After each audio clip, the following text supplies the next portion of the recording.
नमस्कार, प्रादेशिक समाचार के साथ मैं आसिया नाजली। पहले मुख्य समाचार। झारखंड विधानसभा ने चालू वित्त वर्ष के लिए 3,436 करोड़ रुपए से अधिक के प्रथम अनुपूरक बजट को ध्वनि मत से दी मंजूरी। पश्चिम बंगाल में गिरफ्तार 3 कांग्रेसी विधायकों का मामला पकड़ा तुल, विधायक अनूप सिंह के खिलाफ रांची के अरगोड़ा थाने में शिकायत दर्ज। केंद्रीय स्वास्थ्य मंत्री ने मंकी पॉक्स संक्रमण को रोकने के लिए टीका विकसित करने की बनाई योजना, पलामू के संदिग्ध मरीज की रिपोर्ट आई नेगेटिव।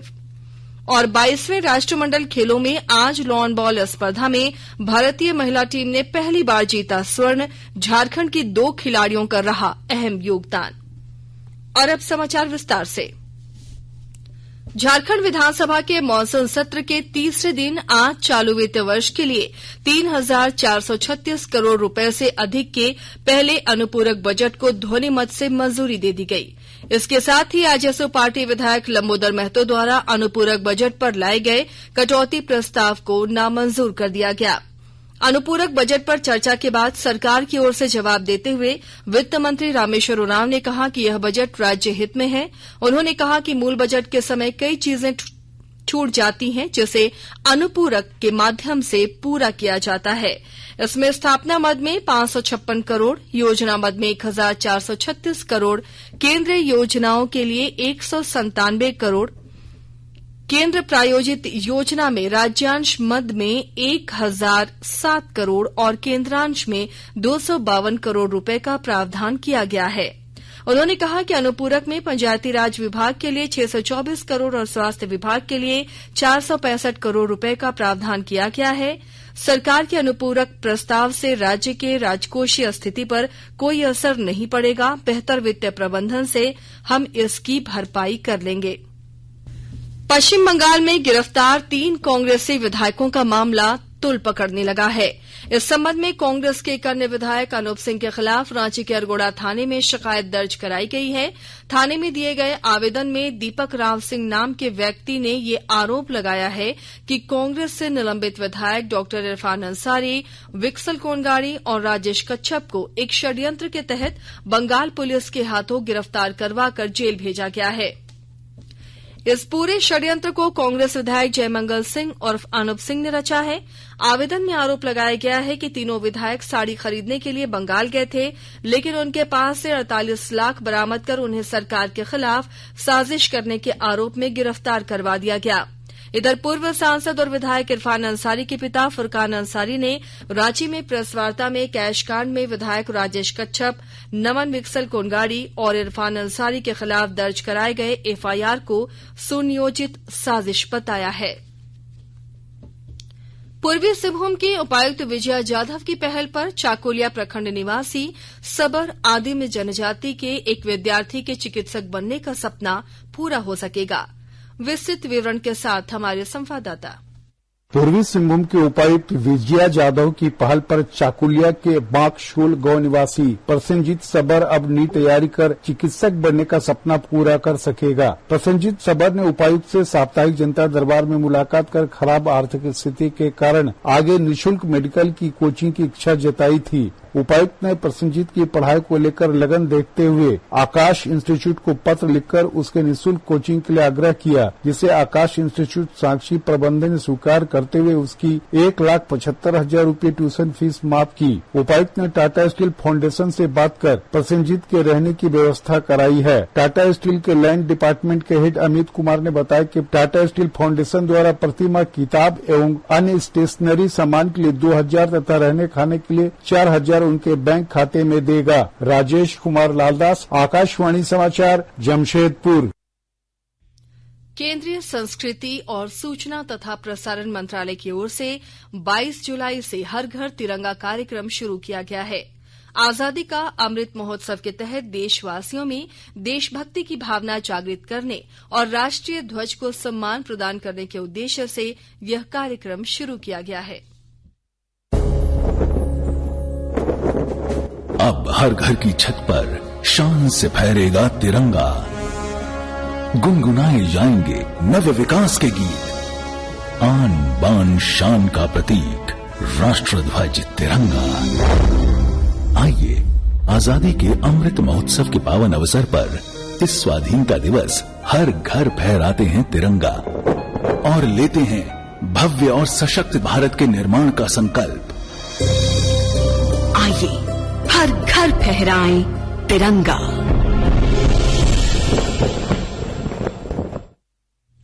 मुख्यमंत्री हेमंत सोरेन के विधायक प्रतिनिधि पंकज मिश्रा रिम्स के न्यू ट्रॉमा सेंटर में इलाजरत हैं। मनी लॉन्ड्रिंग और अवैध खनन के आरोप में ईडी ने उन्हें गिरफ्त में लिया है। 29 जुलाई को क्रॉनिक पैनक्रियाटाइटिस के अलावा पेट में दर्द, बीपी और शुगर की समस्या के बाद उन्हें रिम्स में भर्ती किया गया था। पंकज मिश्रा जिन तकलीफों और बीमारियों की बात कर रहे हैं उसकी जांच कराई जा रही है ताकि सभी चीजें स्पष्ट हो सकें। मेडिकल बोर्ड के चेयरमैन और सर्जरी विभाग अध्यक्ष डॉक्टर शीतल मलवा ने कहा कि पंकज कभी सिर दर्द तो कभी छाती में दर्द, बुखार, पेट की समस्या का जिक्र कर रहे हैं। ऐसे में उनके अंदर व्यवहार परिवर्तन दिखाई दे रहा है जिसकी जांच जरूरी है। बताया गया कि पंकज मिश्रा कई दवा खाने के आदी हो चुके हैं जिसके कारण उनके अंदर बिहेवियर चेंज दिखाई दे रहा है। झारखंड उच्च न्यायालय के अधिवक्ता राजीव कुमार की कोलकाता में गिरफ्तारी के बाद उनके पिता सत्यदेव राय ने झारखंड हाईकोर्ट में हैवियस कॉर्पस याचिका दायर की है। इस पर आज मुख्य न्यायाधीश डॉक्टर रवि रंजन और एसएन प्रसाद की खंडपीठ में सुनवाई हुई।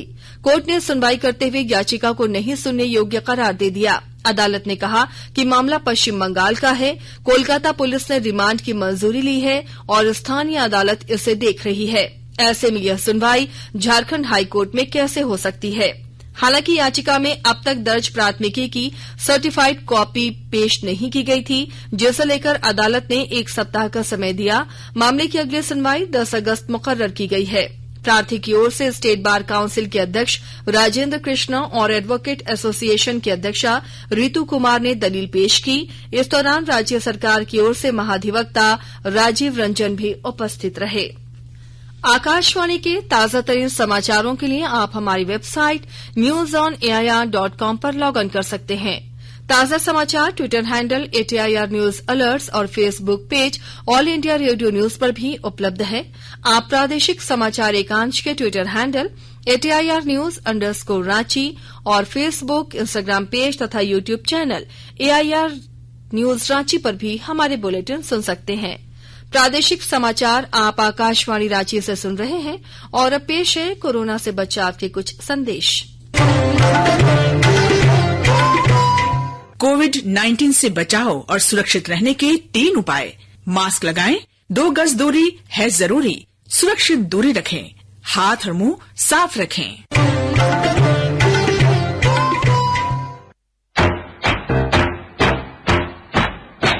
चलो मिलकर एक शुरुआत करें, चलो एक फैसला आज करें। मास्क नहीं तो टोकेंगे, कोरोना को रोकेंगे। चलो एक वादा करते हैं, चलो एक वादा करते हैं। मास्क नहीं तो टोकेंगे, कोरोना को रोकेंगे। भारत सरकार द्वारा जनहित में जारी। ओम की ध्वनि और मंत्रों से गुंजायमान है बाबा नगरी देवघर। 14 जुलाई से 12 अगस्त के बीच आयोजित राजकीय श्रावणी मेला 2022 में झारखंड सरकार ने सुरक्षा और स्वच्छता के विशेष प्रबंध किए हैं। जोहार, हर हर महादेव। बाबा बैद्यनाथ नगरी में श्रावणी मेला में सभी श्रद्धालुओं का झारखंड सरकार की तरफ से आपका स्वागत है, अभिनंदन है। यह बाबा नगरी की महिमा है कि झारखंड के अलावा यहाँ पर देश और राज्य के विभिन्न जगहों से बड़ी संख्या में श्रद्धालु आते हैं। बाबा की असीम कृपा आप पर बनी रहे, आपका जीवन सुखमय हो, ये हम कामना करते हैं। धन्यवाद। जोहार, हर हर महादेव। न रहे मन में कोई भी दुविधा, बाबा बैद्यनाथ की नगरी देवघर में जलार्पण और दर्शन के लिए मिलेगी हर संभव सुविधा। सूचना एवं जनसंपर्क विभाग झारखंड सरकार द्वारा जनहित में प्रसारित। प्रादेशिक समाचार में आपका एक बार फिर से स्वागत है। भारत मंकी पॉक्स संक्रमण मामलों के प्रसार पर कड़ी नजर रखे हुए है।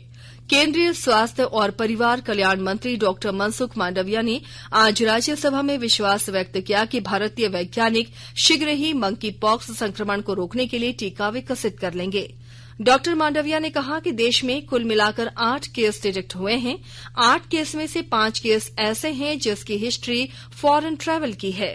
कोविड क्राइसिस ने सिखाया उसका बेस्ट इम्प्लीमेंटेशन हम मंकी पॉक्स में कर रहे हैं और मंकी पॉक्स एक ऐसा डिजीज है जो ज्यादा रिस्की नहीं है।